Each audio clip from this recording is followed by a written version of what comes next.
And we're back, guys. Please like, subscribe, comment below. I appreciate your support. We're back at the Melbourne Somerset 1. This is a great draw. This is a 32-player tournament and some big names here. We have Naomi Osaka, the return. Yes, Simona Halep, the return of her after a pretty shaky 2021. Veronika Kudermetova, the crafty lefty. Samsonova. We have Golubic, Martinkova, Senecova, the great doubles player, and Alison Riss is back after a grueling year for Alison Riss. But let's get right into the draw. Naomi Osaka, she's going to be taking on Cornet from France to start things off here. And this is the return of Naomi Osaka after taking a break with so much going on in her life. She's plummeted in the rankings. It was very disappointing not seeing her at the Indian Wells or even the WTA finals, but she plummeted in the rankings. She's now ranked 13th in the world, but without a doubt one of the best players on tour. You cannot deny it. Naomi Osaka, pretty subpar year last year. I mean, she won the Australian Open and then it was just drama after drama. She did compete in the Tokyo Olympics with a premature exit. We did get a chance to see her after, the nonsense there at Wimbledon, which she chose to, not play, the French Open fiasco with the interviews and not wanting to speak to the media. My personal take on that is she has enough resources. She should be able to, get the right people around her to help coach her and guide her on those types of situations. I feel she's a very intelligent woman. She speaks well. She's always spoke well to the media, but she does seem very shy. Just, watching her play and get interviewed after a lot of these matches, she is very shy and soft-spoken. But I think she has to have the right people around her, and she has to be professional enough to get through some of these press conferences. And even if it's saying answers like next question, or I would rather not answer that, or just even if you give just a simple response and get to the next question. We want to see our stars and our celebrities that are paid so much money from the public support of us, supporting you and your craft and your expertise. We want to see you in these interviews. A lot of times after these matches, we want to hear your thoughts, your expressions. We come to these matches to see you. And for the people that can't make it to the matches, we listen to the interviews and we watch the interviews to see you. And I think you owe that to your fans. You have to be professional enough to, to at least get through the interview. And yes, there should also be, in contrast to that, there should be a lot more guidelines for some of these reporters, because a lot of times they're asking questions that can upset players and are not professional. So professional journalism needs to improve as well. You should not be asking questions that are, intended to upset players, and that can lead to derogatory answers or responses. If it's about the game and it's a fair question, it's in play. But a lot of times, some of the external events in the world, I think, should be cut down in some of these interviews, because we watch these sports to get away from a lot of that stuff. These sports, they're our passion, and we want to, enjoy an hour or two of just being joyful and watching competition. We don't want to link that to what's going on in the world sometimes. But nonetheless, Naomi Osaka, I do respect her privacy and taking some time off. I think she deserves that as a professional. And if it's getting too tough, then you should take time off. So either way, I do support her decision. I think it's something she needed to do mentally, and we have to respect her privacy. We have to respect her health. And either way, I support her. But back to tennis. Naomi Osaka, 18-6 last year. She did win the Australian Open. That was the only title she won last year.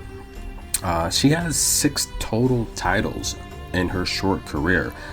She's 24, but the reality here is, of those 6 titles, 4 are majors. unbelievable. She's won the Australian Open twice, and she's won the US Open twice. Naomi Osaka, she leads the current top 20 players in majors. So in terms of active players, she right here she's the creme la creme. She has a great serve, great backhand, great forehand. She's very powerful, and as long as she's in shape, she can run through any draw. The thing with Naomi is she normally gets into these tournaments, and the first couple rounds she's kind of playing herself into shape. Recently I did take a look at her some of her current practices, and it looks like she's not really at the elite form that she should be at. But nonetheless, facing Cornet, who has done pretty well in the draw. I mean, Cornet, she's from France. She's 31 years old, so she is the senior in this match. Pretty average year last year, 27 wins, 27 losses, career high ranking of 11, 6 singles titles. But Cornet has done a pretty good job going deep into these majors. She's made the round of 16 at every major, and she's done that quite a few times. She's a very tough player, but at this point in her career, the physical, grueling matches that she's been in so many.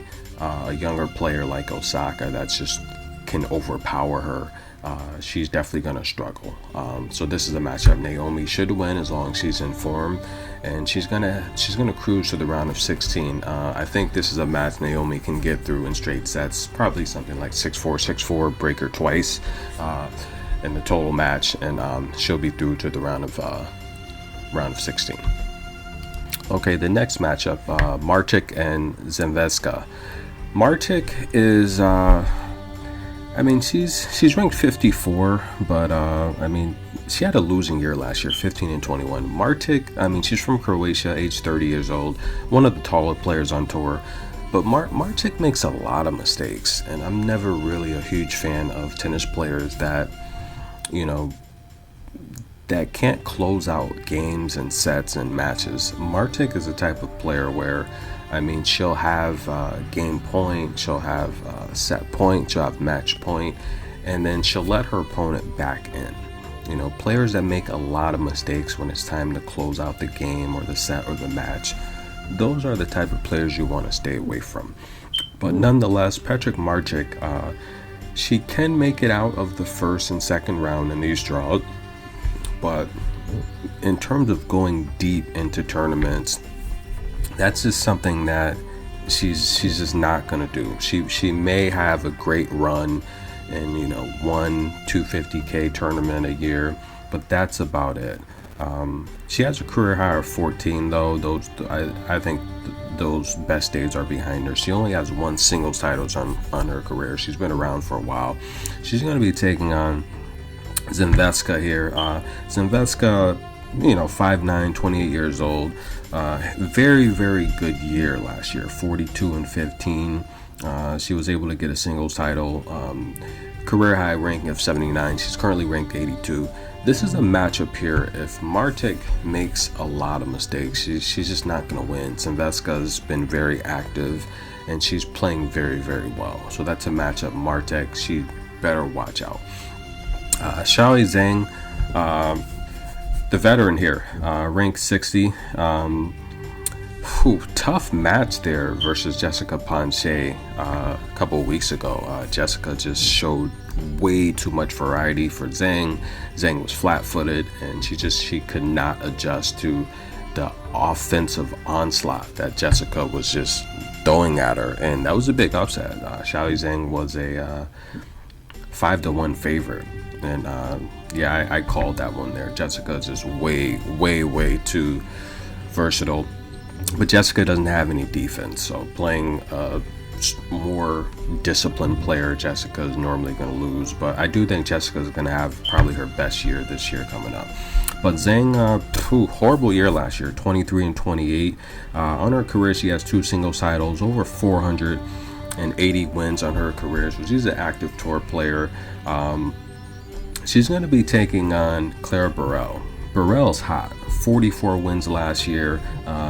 Burrell hasn't won a title though, but she's very active, and this is going to be a good form matchup for Zheng. Zheng, though, is the more experienced player. We've seen Zheng, some of these 125K tournaments. We've seen her as the top seed in a lot of these tournaments. So this is kind of like one of those matchups there where you would see in a 125K where, Zheng and Burrell could possibly meet in like a semifinal or a quarterfinal. It's a matchup Zheng should win, but watch out. Burrell she's hot and she's playing good, and tennis is about form and how you're currently playing. So this is a matchup here that should be a lot closer than what it is. So I can't wait to see that matchup.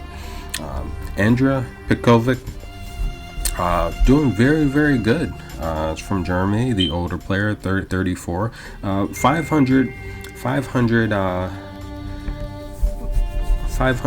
results last year, 22 wins. She did win a singles title. She has a career high of ranked 9th. Can she repeat some of her better years that are obviously behind her? She still has the power to compete. 6 single titles on her career. She's going to be taking on a qualifier here, and I think that's going to be pretty darn good here. To see how she can do with some of these hotter, younger players that are up and coming. But nonetheless, I think she should get through to the round of 16. I'm sorry, I want to recall that last statement there. She's going to be taking on Samsonova, so I apologize there. I had a message incoming in as I was trying to relay those last few statements. So Pekovic is going to be taking on Samsonova. Samsonova is the 6th seed in this tournament. Samsonova had a really good year last year. 38 wins, 23 losses. She did capture a singles title, ranked 38th. Samsonova is she's hot, but she's going to be playing a veteran here. This is a matchup that's could be a 50-50 matchup. So Pekovic, I'm pretty anxious to see this matchup. I think this is a matchup that will probably go 3 sets, and I think Samsonova will probably squeak it out with youth. Next up, we have Veronika Kudermetova. Kudermetova, ranked 31. For the most part, her best year. We know her husband is her coach, 24 years of age, from Russia, 33 and 24, a pretty good year last year. Kudermetova, she can get out of the first couple rounds of any draw, usually without issue. She's a very crafty lefty, very flexible, very mobile, and if you're not seasoned and experienced, her left-handed power coming at you could really frustrate you. I do think Kudermetova is the one that's actually taking on the qualifier, so I apologize for that error with the Samsonova Pekovic matchup. But yeah, Samsonova, I think, will squeak out a tight win there. Kudermetova takes on the qualifier, and she will be facing the winner of the Brengo matchup, Madison Brengo will be also waiting on a qualifier. I mean, Madison's 36 and 25 on the year. Last year, 0 single titles. She is from Dover, Delaware. She's the American player there in the land down under, representing the United States. She's going to have a tough first matchup. Anyone that comes through that qualifier is going to be pretty game and ready to go. I want to jump down to Katarina Senecova, and she is going to be the 8th seed in this tournament here. From the Czech Republic, we saw her and Barbara Krejcikova do an amazing job at the WTA doubles finals in Guadalajara, Mexico. 23 and 19 on the year last year for singles results. She does have 2 single titles on her career. Senecova, I've seen many tournaments where she was, lower level 125K tournaments where she was the 1st or 2nd seed, and she'll go deep in the draw and then just completely fold and collapse based on her temper, losing her cool, throwing down her racket, throwing temper tantrums, throwing fits.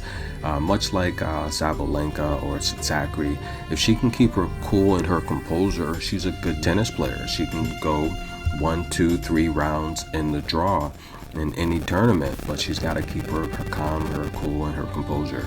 And if she can do that here, there's no reason she can't make, at least a quarterfinal appearance here. As we move on in the bracket, we have Martincova, the 7th seed. She's going to be taking on Kanja.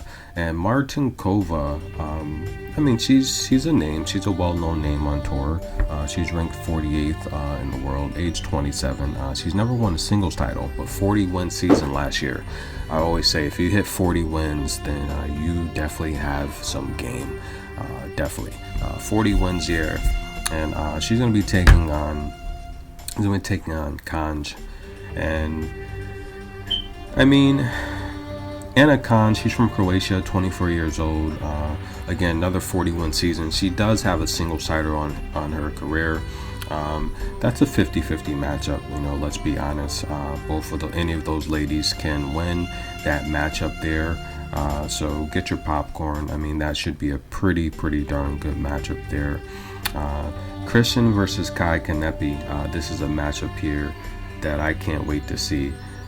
Christian's ranked 71 in the world, 37-win season last year. She's never won a singles title. But Kai Kennepi, aging, taller player, 5'11", 36 years old.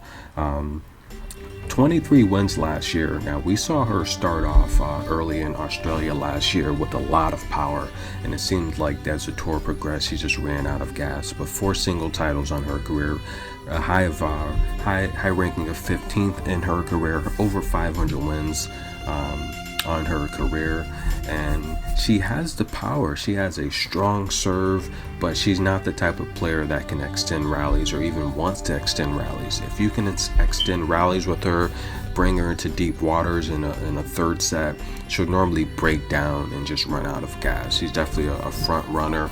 She's older. You can't really blame that. She's 36 years old, but she's even someone like Serena Williams, who's pushing 40. Serena's definitely in a lot better physical shape than Kai Kennepi at 36, and Serena's had a lot more wear and tear. She hasn't had much of an off season the last, really, what you want to say, 25 years at least. Serena's never really had an off season, and her body is still in great, amazing shape. She's literally gone to the semifinals in like 3 of the last 6 majors, so the ones that she's participated in. But nonetheless, Kai Kennepi, if you can bring her to deep waters, you can beat her. We're going to move on to Shaoli Zheng. She's going to be taking on the qualifier, and Zheng, she, when the world finals was in Shenzhen last, she was a finalist, and she was a alternate. So yeah, she was able to get in there due to who was it? I think. Well, we know Osaka had to withdraw due to injury, and also Osaka withdrew due to injury. Everyone's getting injured that year. And then Bianca Andreescu also withdrew due to injury after Halep, spanked her butt. But, we'll save that for another day. But Shaoli Zheng, age 27, losing year last year, 18 wins, 20 losses, career high of 34, one single title. And she's going to be taking on the qualifier. That's a matchup she should get through. And let's see who's next. Alison Riss versus Zvonareva. Alison Riss, she's going to be the 9th seed in this 32-player tournament, age 31. She's from Pittsburgh. She's a tough player. 16-16, 500 on the year last year, but injured, very hampered. 2 single titles on her career, 373 wins. Alison Riss is, this is a matchup she should win, but she does have to be careful because Vera's been very active. She's been playing a lot of these 125K tournaments in December and November, and but I do think this is a matchup Alison Riss should win. Alison Riss she's too seasoned. Alison Riss is playing against a lot of the top Americans consistently. So, if you have a chance to follow Alison Riss Twitter, please do so. She's very funny. A lot of jokes, and she's very down to earth. And she recently got married, I think within the last year or two, and she's just living her best life. So big shouts to Allison Risk.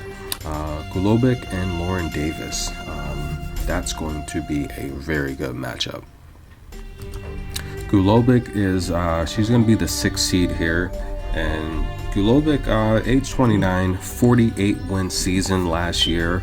Won singles titles on her career, and she is game. She's from Switzerland. She's 5'7", and she's going to be taking on Lauren Davis. Lauren Davis, again, another American. The luxury of these,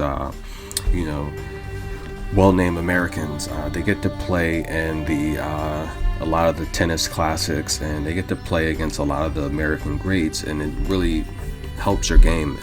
Definitely in terms of practice. Bianca Andreescu and Lauren Davis, they practice a lot together, so that kind of makes you great. Just practicing against great players will eventually make you great. If you're playing against lesser competition, it's not really going to make you better, but Lauren Davis had a losing season last year, 20 wins, 21 losses. Does have a singles title on her belt, 293 wins on her career. Lauren Davis, I don't know if the best of her we've already seen. I mean, she's at age 29. She's going to need another resurgence in her career to really turn things around and get more championships. And, her winning a major is probably not going to happen, but you never say never. But she has a short center of gravity. She's 5'2", and I love it when she plays the taller players. She can really give them misfits. Victoria Golubic, 5'7", she will have the height advantage. Lauren Davis is always in shape. She's always fit, and she does a lot of fitness videos and workout videos. She's very in shape, and this is a matchup that will probably go 3 sets. Will Lauren Davis win it? She can, but we'll have to find out and see. Probably not a matchup I'll be watching though. Let's jump down to let's take a look at Elena Rus. Elena Rus has been very active, 31 wins, 16 losses. Good year last year. She's been active the last couple months, playing a lot of these 125 tournaments. She did get a singles title under her belt. She's going to be taking on Radonova, who is from Australia.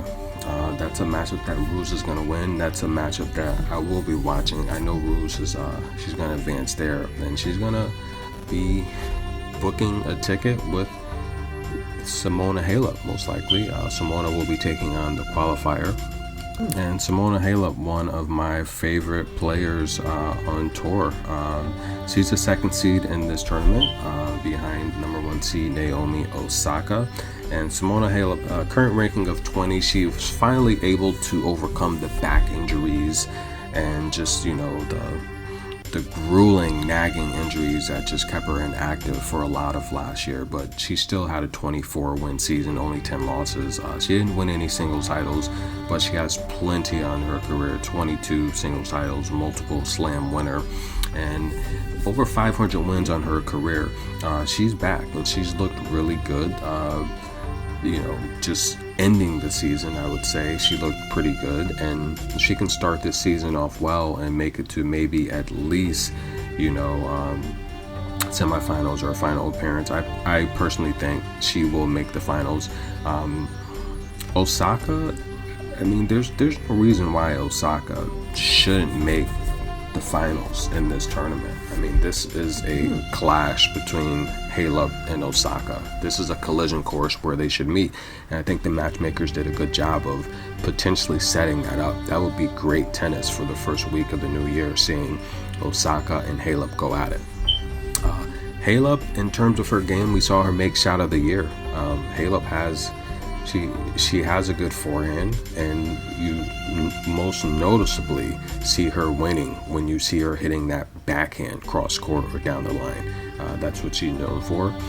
She's been working on her serve, and she's if anyone watches Top Court, she's got some really good training tips there, some good videos, and she shows how she works on different things that most players wouldn't even think to work on. That kind of gives her and situational leadership. So when it happens, she'll be ready to succeed and overcome those different hard shots and different defensive situations that she can get through. But nonetheless, Simona Halep, one of my favorite players from Romania, she'll advance through the qualifier. She'll probably most likely take on Elena Rus, and that's a matchup that Halep should win. But hey, this has been the Melbourne Summer Set. Just a snapshot of the first round of 32. But I do want to take a look at Leylah Fernandez. Leylah Fernandez recently did an interview, and she expressed she has some big goals for this year, and I think she's going to be very successful this year. Leylah Fernandez, I predict, will definitely win at least 2 singles titles this year, if not more. Leylah Fernandez, she had a good match against Katarina Alexandrova last night, and she just made her look sloppy. Leylah Fernandez has definitely been practicing the last couple months, and she looked really good. She broke Ekaterina 4 times, and she just put her away. She showed that she's versatile, for one. She showed that her play towards the net is just as good as it gets. Leylah Fernandez is very fast, very athletic. When she's on the move, it completely puts players on their back feet, on their heels, and she's powerful. She's a lot powerful than she looks. It looks like she packs a small punch, being only maybe 5'3", if that. Looks like she packs a small punch, but the reality is she's very strong and she's very fast. And if you're not in your best form, you're going to be surprised, and before you know it, you're going to be broken and down the set, fighting back. So I think Leylah Fernandez is going to have a really good year, and I predict she's going to win a couple single titles, and I'm very excited to see her play. Ashleigh Barty. Yes, Ashleigh Barty is back. I did the draw, the Adelaide International one. I did the draw there, so please go take a look at that video. I do expect great things from Ashleigh Barty this year as well, with a variety. She's too much to handle. Paula Badosa. Again, Paula Badosa, she's been in the gym. I've been watching her training videos, and she looks really good. Quite a bit of a meltdown at the finals, but her performance there, you have to like her chances of getting back at the finals and eventually winning it sometime in her career. She's just too good. Disciplined serve, solid backhand. She does not make a lot of mistakes. If you beat Paula Badosa, it's going to be on a tough break, and then she's still going to hang around until you finally have to close her out. Playing a perfect game. That's how you're going to beat Paula Badosa. But nonetheless, hey guys, check out the Adelaide International video I did. Thanks for your support. Tell me who you think is going to win this tournament. Is it going to be Osaka? Is it going to be Halep? Who's going to win the Adelaide International? How about the Australian Open? Who's going to win that? Who's going to have a breakout season? Let me know, guys. Comment below. I appreciate your support. Thanks for watching the video. Everyone have a blessed day.